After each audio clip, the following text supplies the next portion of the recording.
ఇది కేవలం సమాచారంగా మాత్రమే భావించండి. వైద్య నిపుణులను సంప్రదించండి.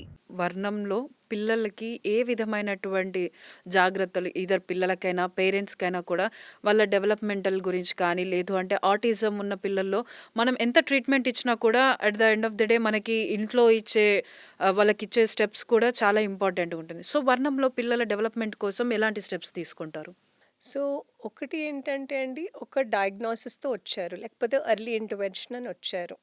అంటే డయాగ్నోస్ అయ్యి రావటం ఒకటి, మనం ఐడెంటిఫై ఐడెంటిఫై చేయటం చేయడం ఒకటి. కోసం ఒకటి. సో, మాకు చైల్డ్ డెవలప్‌మెంట్ సెంటర్ కాబట్టి, మాకు ఆల్రెడీ రిస్క్ ఉన్న వాళ్ళు కానీ, డయాగ్నోస్ అయిన వాళ్ళు కానీ వస్తారు.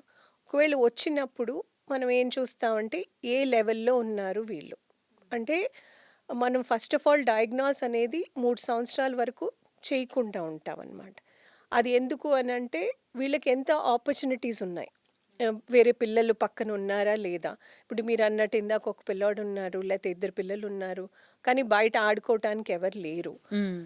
పేరెంట్స్‌కి బయటకు తీసుకెళ్ళటానికి టైం టైం లేదు. ఉన్నది. అంటే మదర్ ఉన్నా కూడా వారి ఇంట్లో పని చూసుకుని అంతా చేసుకుని వెళ్ళటానికి ఎన్ని అవకాశాలున్నాయి. సో, దానివల్ల వాళ్ళకి ఆపర్చునిటీస్ ఎన్నొస్తున్నాయి. సో, ఇది ఇంపార్టెంట్ కాబట్టి సో 3 ఇయర్స్ వరకు వీ డోంట్ డయాగ్నోస్. 3 ఇయర్స్ తర్వాత డెఫినెట్‌గా DSM-5 క్రైటీరియాతో డయాగ్నోస్ చేస్తారు. హ్మ్. 2 ఇయర్స్‌కి కూడా డయాగ్నోస్ చెయ్యొచ్చు. కానీ ఒక డయాగ్నోసిస్ ఇస్తే తల్లిదండ్రులకి అది చాలా కష్టమైన ఆహ్, రెస్పాన్స్. ఎవరైనా ఇచ్చారనుకోండి, మీ పిల్లవాడికి రిస్క్ ఉంది ఆటిజం అంటేనే తీసుకోవడం కష్టం. అట్లాంటికిది మీ పిల్లవాడికి ఆటిజం ఉంది అని చెప్పడం ఇంకా పేరెంట్స్‌కి చాలా కష్టం తీసుకోవడం. సో, డయాగ్నోసిస్ చేసేటప్పుడు చాలా రెస్పాన్సిబుల్‌గా చెయ్యాలి. చైల్డ్ డెవలప్‌మెంట్ ఎలా ఉంది, రిస్క్ ఫ్యాక్టర్స్ ఎలా ఉన్నాయి, ఆపర్చునిటీస్ ఎలా ఉన్నాయి, ఏమున్నాయి అని చూసుకొని దాన్ని బట్టి ఇలా ఉంది, ఈ ప్రాబ్లమ్ ఉంది. స్పీచ్‌లో ఈ లెవెల్‌లో ఉన్నారు. అంటే ఇప్పుడు ఒక డెవలప్‌మెంట్ అనేది మనం చూస్తాం. అంటే చూస్తుంటాం. డెవలప్‌మెంట్ ఇప్పుడు మన డెవలప్‌మెంట్ అంటే మనం కాళ్ళు చేతులు కలపటం, మనం కూర్చోవటం, నుంచోవటం, నడవటం, పిల్లలకి పరిగెట్టటము. ఇవన్నీ ఒకటి మోటార్ డెవలప్‌మెంట్ అంటాం. అలాగే స్పీచ్ డెవలప్‌మెంట్ అంటే మనం మాట్లాడడం. వర్డ్స్ లాగా మొదలుపెట్టి దాని తర్వాత 2 వర్డ్స్ కలిపి అమ్మ ఇవ్వు, నాన్న వద్దు, బయటికెళ్దాం అలాగా. తర్వాత 3 వర్డ్స్ సెంటెన్స్. సెంటెన్స్. అలా గ్రాడ్యుయల్‌గా స్పీచ్ పెరుగుతుంది. సో, ఒక బాబు వస్తే ఈ బాబు ఏ లెవెల్‌లో ఉన్నాడు? ఇప్పుడు 3 సంవత్సరాల బాబొస్తే 3 సంవత్సరాల బాబులాగా మాట్లాడుతున్నాడా?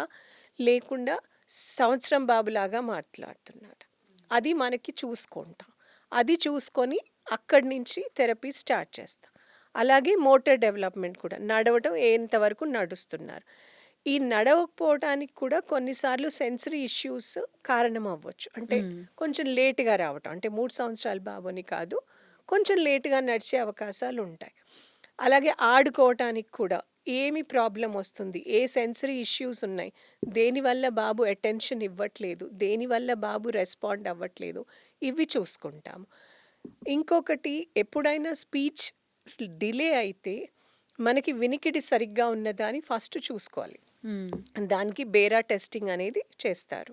అలాగే వీళ్ళు ఎవరైతే స్పెక్ట్రమ్‌లో ఉంటారో, ఆటిజంతో ఉంటారో వాళ్ళు ఎక్కువగా విజువల్‌గా ఆహ్, నేర్చుకుంటారు. అంటే ఇప్పుడు మీకు పిల్లలకి నేర్పించినప్పుడు కొందరికి మాటి మాటికి చెప్తే నేర్చుకుంటారు. కొంతమందికి బొమ్మలు చూపిచ్చి లేతే ఇదిగో ఇలా ఉంటుంది, ఇలా చేయాలి విజువలైజేషన్. అనేది విజువల్‌గా చూపిస్తే ఎక్కువ అర్థమవుతుంది. కొంతమందికి ప్లే లాగా చూపిచ్చి, టచ్ చేసి చూపిచ్చి, ఆట ద్వారా నేర్పిస్తే వస్తుంది. సో, ఈ విజన్ ఎగ్జామినేషన్ కూడా అందుకనే చేస్తాము. అలాగే వీళ్ళ న్యూట్రిషన్ బానే ఉందా?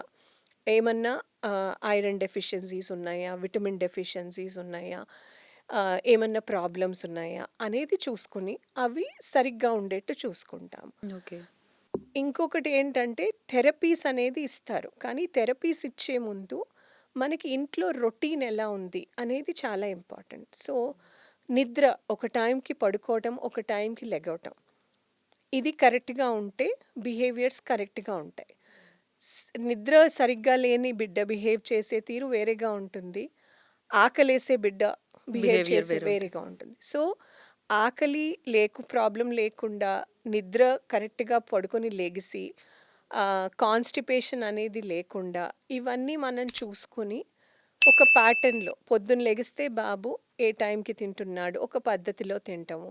అలా చుట్టూ తిప్పకుండా ఒక చోట కూర్చోబెట్టి తినిపించడం. తినిపించడము.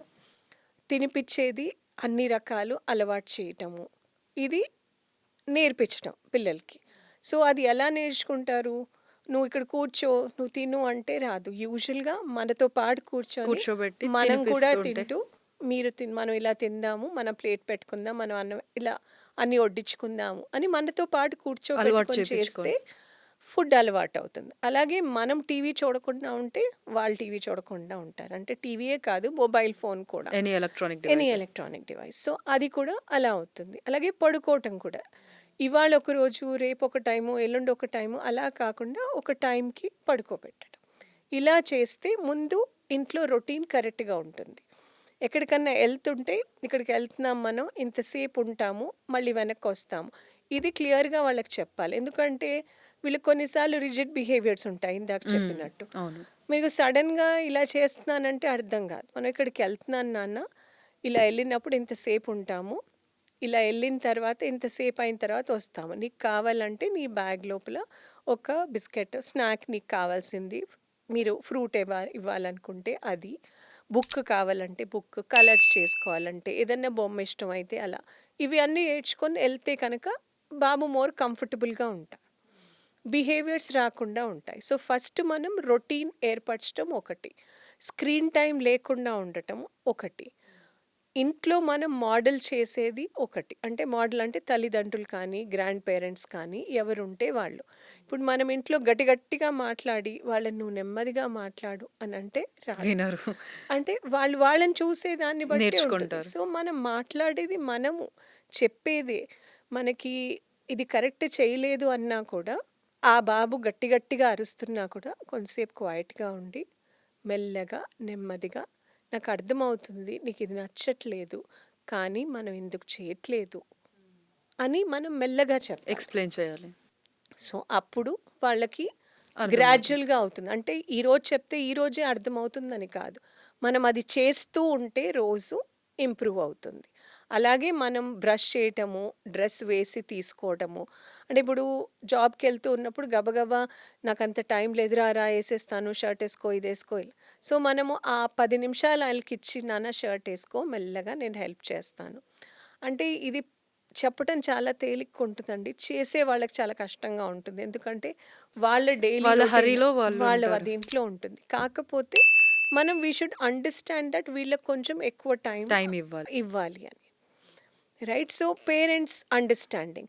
అలాగే పేరెంట్స్‌కి ఎవరన్నా ఇలా చెప్పినప్పుడు like I told you, it is very difficult for them to take. చాలా గిల్టీగా ఉంటది కొంతమందికి. నేను సరిగ్గా చూడలేదా? దానివల్ల వచ్చిందా? లేకపోతే నేను ఇంకొంచెం ఎక్కువ టైం ఇవ్వాల్సిందా?